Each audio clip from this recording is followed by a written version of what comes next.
इस वीडियो में बताने वाले हैं simple past tense. Simple past tense को फास्ट इंडेफिनिट टेंस भी कहा जाता है। सिंपल पास्ट टेंस के वाक्यों को पहचानने का पहले तरीका बताएंगे।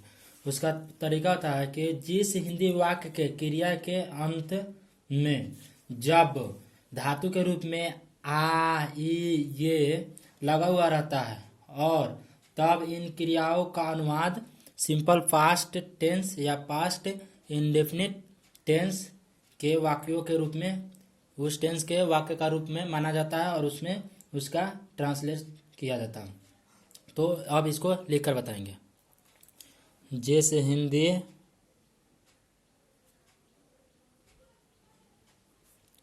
हिंदी वाक्य की क्रिया का रूप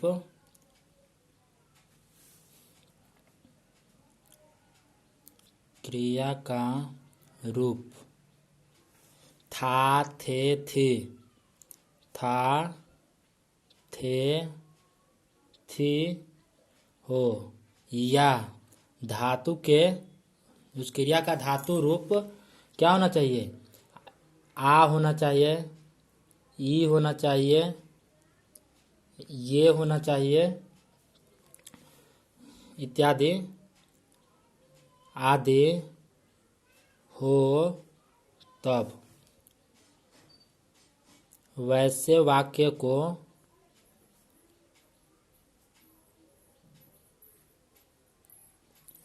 सिंपल पास्ट टेंस का वाक्य माना जाता है।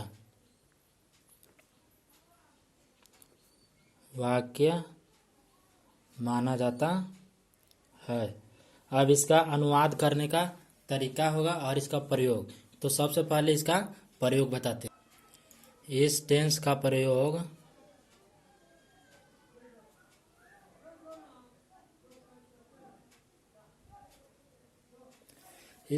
प्रयोग मुख्यतः ऐसे कार्य या व्यापार के लिए होता है जो भूतकाल में समाप्त हो गया। इस टेंस का प्रयोग कहाँ होता है? तो इस टेंस का प्रयोग वहाँ किया जाता है जो भूतकाल में समाप्त हो गया हो। तो मुख्यतः ऐसे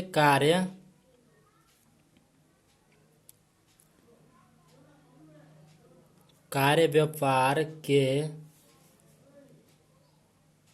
लिए होता है जो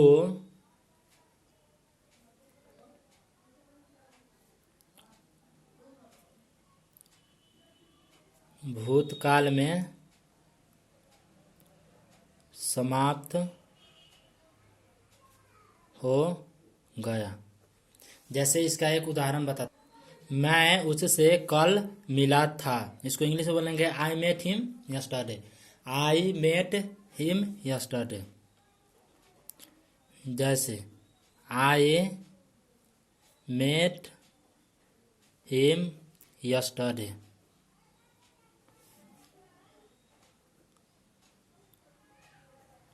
आई मेट हिम यस्टरडे।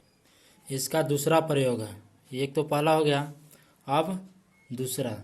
इस टेंस का प्रयोग पास्ट टेंस से संबंधित घटनाओं या स्थितियों का वर्णन करने में भी इसका प्रयोग होता है। तो इस टेंस का प्रयोग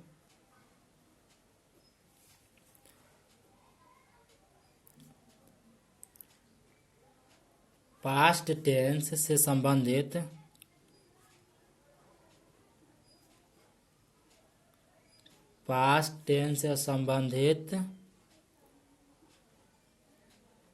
घटनाओं या स्थितियों का वर्णन करने में भी होता है। जैसे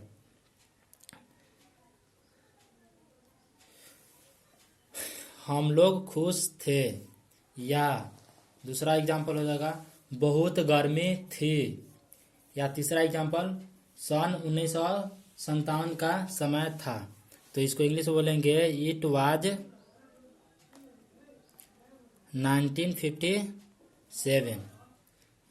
एक दूसरा एग्जांपल, बहुत गर्मी थी, it was very hot, it was very hot. ये प्रयोग हो गया। अब इसका बनाने का तरीका बताएंगे।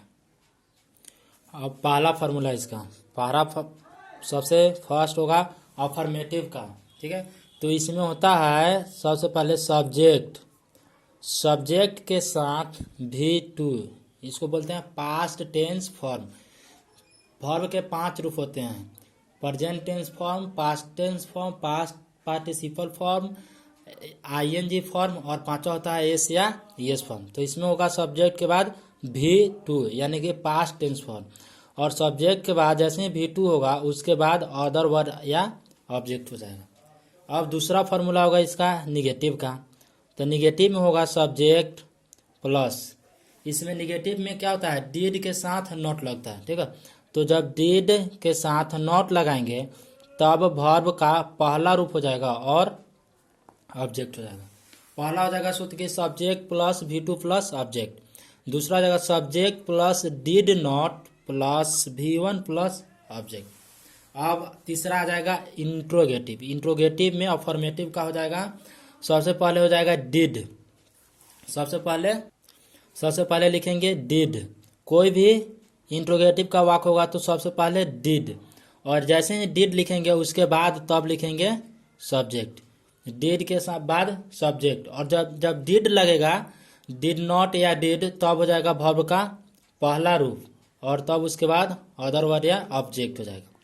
अब इंट्रोगेटिव में निगेटिव, चौथा सबसे पहले डिड के बाद क्या लिखेंगे, डिड के बाद डिड नॉट भी हो सकता है, और डिड के बाद सब्जेक्ट, और सब्जेक्ट के बाद नॉट भी होता है, तो दोनों बजाते हैं। डिड प्लस सब्जेक्ट, और सब्जेक्ट के बाद यहीं पर नॉट लिख देंगे, उसके बाद V1 प्लस ऑब्जेक्ट क्वेश्चन। या इसी को लिख सकते हैं डिड नॉट, DIDNT, इसको पढ़ते हैं डिडंट, लेकिन इसका अलग अलग लिखेंगे तो did plus not is equal to didn't होता है। तो डिडंट प्लस सब्जेक्ट प्लस, तब यहाँ हो जाएगा वर्ब का पहला रूप और ऑब्जेक्ट हो जाएगा।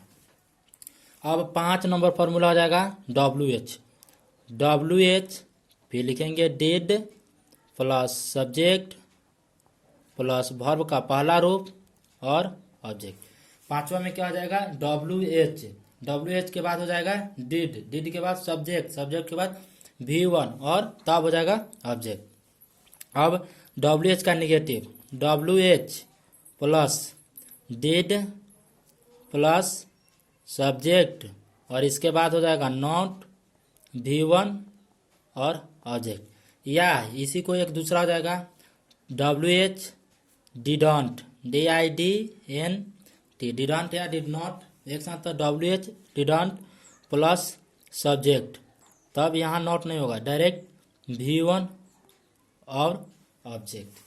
तो ये हो गया 6 ठो इसका बनाने का नियम। इसमें बताएं कि पहचानेंगे कैसे।